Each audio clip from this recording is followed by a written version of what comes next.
Naam, baada ya fainali kutamatika hapa katika dimba la Gombani kisiwani Pemba, mchezo kumalizika kwa mikwaju ya penalty baada ya dakika 90 za kwanza kumalizika kwa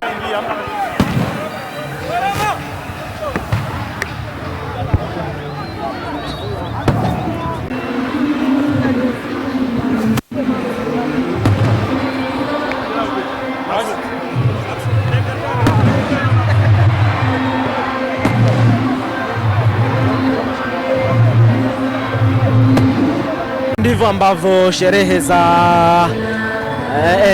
NMB Mapinduzi Cup baada ya kufanikiwa Young Africans kuibuka kidedea ama kuibuka na ushindi baada ya mikwaju ya penalty kutamatika, ikiwa ni baada ya mchezo mzuri kumalizika hapa katika dimba la Gombani eneo la Chake Chake kisiwani Pemba, ambapo mchezo huu ndipo ulipo chezeka na ambavyo unaona ni Rais Al Hussein Mwinyi akiwa anaenda kukabidhi sasa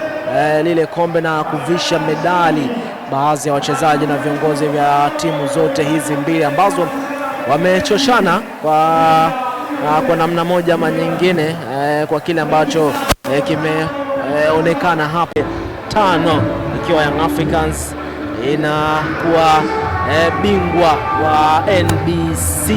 NMB Mapinduzi Cup ambayo imefanyika hapa